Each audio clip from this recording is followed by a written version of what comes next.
वालेकुम दोस्तों, आज आपकी मुलाकात राशिद इमरान साहब से करवाई जाएगी, जिन्होंने एक बकरी से आगाज़ किया और माशाल्लाह अब उसके पास गाय भी है, भैंसें भी हैं और एक अपना देसी माहौल बनाया हुआ है। तो ये जब 8वीं क्लास में 7वीं क्लास में पढ़ते थे तो इनके वालिद साहब फौत हो गए और सारा बर्डन इनके ऊपर आ गया। कुछ कर्ज़ा था, इस तरह का मसाइल थे, तो वो इन्होंने उतारे और एक बकरी ली। तो बस वहाँ से स्टार्ट करते गए और थोड़ा बहुत पैसे दोस्तों से लिए, इस तरह अपना कारोबार चलाया। तो माशाल्लाह अब फार्म तो आप कह सकते हैं, लेकिन आप ये कहें कि एक बाहिम्मत दोस्त है और अपना घर भी बना लिया है, शादी भी की है। तो आए राशिद इमरान से आपकी मुलाकात भी कराते हैं। और ये देखें कि इसके पास ये 4 भैंसें हैं, एक गाय है और वो 4-5 बच्चे खड़े हैं। थोड़ी सी ज़मीन है, तकरीबन ये बता रहे हैं कि 1.5 एकड़, लेकिन ये 7 जितनी कमाद वगैरह ये इन्होंने ठेके पे लिया हुआ है। तो राशिद इमरान साहब से मुलाकात करवाते हैं। राशिद इमरान भाई, क्या हाल है? जी ठीक ठाक, कैसे हैं? सब खैर खैरियत भाई इम्तियाज़ साहब। आपके वालिद साहब फौत हो गए और उसके बाद आपके ऊपर भाइयों का, बहनों का, माँ का बर्डन भी आ गया, ज़िम्मेदारी आ गई। ज़िम्मेदारी समझना चाहिए, बर्डन नहीं कहना चाहिए। तो राशिद भाई ये बताएं कि ये लंबा सफ़र है, 10 साल का। तालीम भी आपने छोड़ दी, मिडल के बाद आपने तालीम को भी खैर बाद कह दिया। तो अपने बारे में कुछ बताएंगे, इन जानवरों के बारे में बताएं थोड़ा बहुत।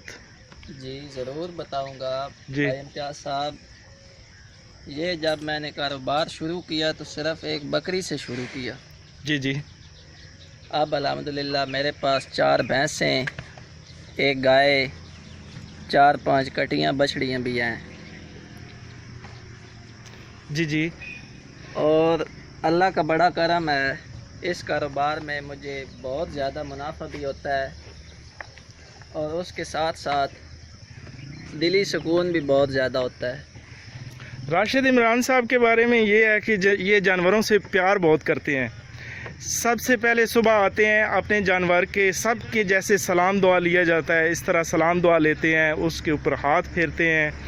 तो अभी पूछते हैं राशिद इमरान साहब से कि एक एक जानवर के बारे में। तो आए दोस्तें, पहले जानवर के पास पहुंचते हैं। तो ये भैंस, जी ये भैंस मैंने 2 लाख की ली थी। अच्छा, अभी इसको 6 माह हो गए हैं। सही।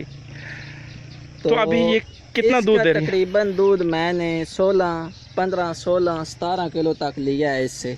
सही। ये अभी क्या खा रही है? ये रूट ग्रास खा रही है। Root grass. तो क्या रूट ग्रास में वाकई दूध है? जी अल्हम्दुलिल्लाह मैंने आजमाया है इसको। अच्छा। इसमें दूध की मिकदार बहुत ज़्यादा है।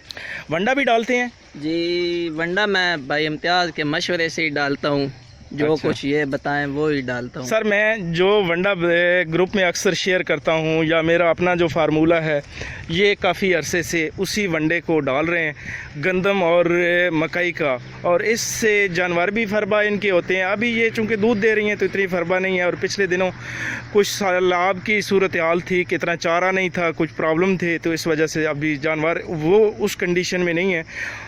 वरना जानवर जो थे वो इनके काफ़ी मोटे होते थे अभी। अच्छा, दूसरी इस भैंस के मुतालिक बताएं, ये कौन सी नस्ल है? ये हमारे इलाके की नस्ल है, इधर इसकी कोई इतनी ख़ास नस्ल नहीं है। अच्छा, कितना दूध देती है? माशाल्लाह दूध इसका 14-15 किलो इसका भी है। 14-15 किलो इससे भी ले रहे हैं। ये कौन सी है?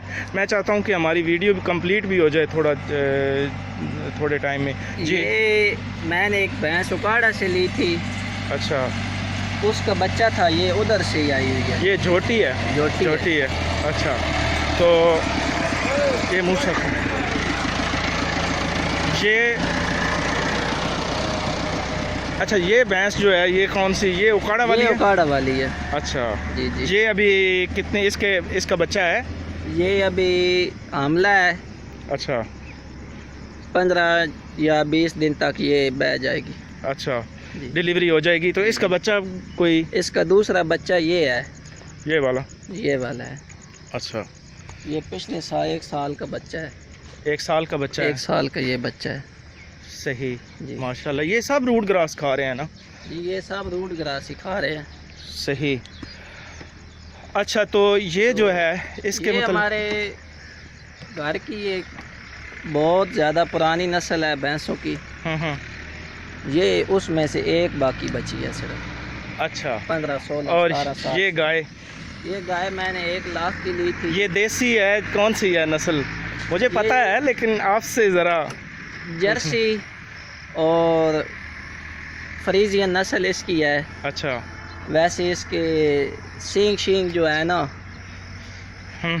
ये बचपन में कटवाए नहीं थे, इसलिए ये। कितना दूध देती है ये माशाल्लाह 12-13 किलो दूध देती है। पहला सुगा भी सुई है। पहला सुगा अभी सुई है? जी अभी सुई है। Very good. आपके पास एक छतरा है, सुना है भेड़ है, उसने एक छतरा दिया है, छतरी दी है। बड़ी डिमांड है उसकी, या बड़ा नाम उसका चल रहा है, वो ज़रा दिखाएं ना। वो प्यारी है, मैं ले आता हूँ आप इधर ही। चलें जी, रासिब साहब वो छतरी लेने जा रहे हैं। भेड़ की बच्ची है और इनके ज़हन में कुछ और था, यानी 10-15 हज़ार 20 हज़ार की। तो ये तो माशाल्लाह क्या बात है, पिंक ज़रा सामने ले आए। जी माशाल्लाह। ये छतरी के बारे में बताएं। कान माशाल्लाह पिंक, खुले कान, और आंखें जो हैं वो देखें कि कक्की सफ़ेद आंखें, और माशाल्लाह क्या बात है। इसकी माँ भी दिखाएं ज़रा। इसकी माँ है जी, मैं दिखाता हूँ। और रासिब साहब के पास ये जो अभी कुत्ता जा रहा है, इसके मुतालिक भी बताएंगे कि इसने इस एरिया में कोई सांप नहीं छोड़ा। ये इसकी माँ है जी। ये छतरी की माँ है माशाल्लाह, ज़बरदस्त। लेकिन क्या फ़र्क है इसकी माँ में और उसमें छतरी में? जी इसकी माँ की भी नस्ल अच्छी है, लेकिन क्रॉस जो मैंने करवाई है वो मैं काफ़ी दूर ले गया था। अच्छा। उधर 1000 रुपया फ़ीस लेते थे, तो इसलिए उसकी नस्ल अच्छी बन गई है। ये माँ से भी बेहतर है। बेहतरीन जी, माँ से भी उसकी नस्ल बहुत ज़्यादा बेहतरीन है माशाल्लाह। और काफ़ी ज़्यादा ख्वाहिशमंद हज़रात आए हैं। अच्छा अभी आप जो है ना, अच्छा एक और चीज़ जो आपको दिखानी है कि इन दोनों की दोस्ती है आपस में। ये जो छतरी है और ये खोते का बच्चा है, इसका इनकी आपस में दोस्ती है। ये इकट्ठे घूमते फिरते हैं, सैर करते हैं। तो रासिब साहब अपना वो कुत्ता दिखाएं जिसके बारे में कहा जाता है कि उसने इस एरिया में कोई सांप नहीं छोड़ा। वो मारता है,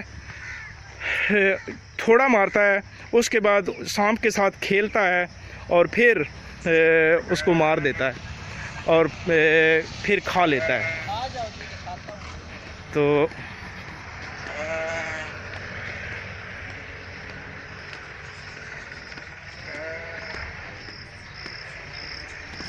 ये सामने कुत्ता है, इसको बुलाएं, ज़रा नज़दीक करें। इसकी आंखें भी सांप की तरह हैं। ये कुत्ता है भाई, क्या है? ये हर वक्त सांप की तलाश में रहता है। अच्छा। और अक्सर इससे आज तक कोई सांप बच के भी नहीं गया। सुना है कि ये सांप को पहले मारता है, अदमुआ करता है, फिर उसके साथ खेलता है और उसके बाद फिर ये सांप को मार के उसको खा जाता है। तो क्या ये जब सांप होता है मुर्दा ज़िंदा, तो इसको काटता नहीं है, ये मरता नहीं है? क्या वजह है कि कभी काटा भी है? जी इसको कभी सांप ने नहीं काटा। नहीं काटा? जी। क्या बात है। बहुत ये इसका मेहरबानी, अपना ही कमाल है कुछ। बहुत मेहरबानी रासुल भाई, अल्लाह ताला खुश रखे आपको और दुआओं में याद रखिए और अल्लाह ताला आपकी रोज़ी में बरकत डाले। बहुत मेहरबानी, थैंक यू, अल्लाह हाफिज़।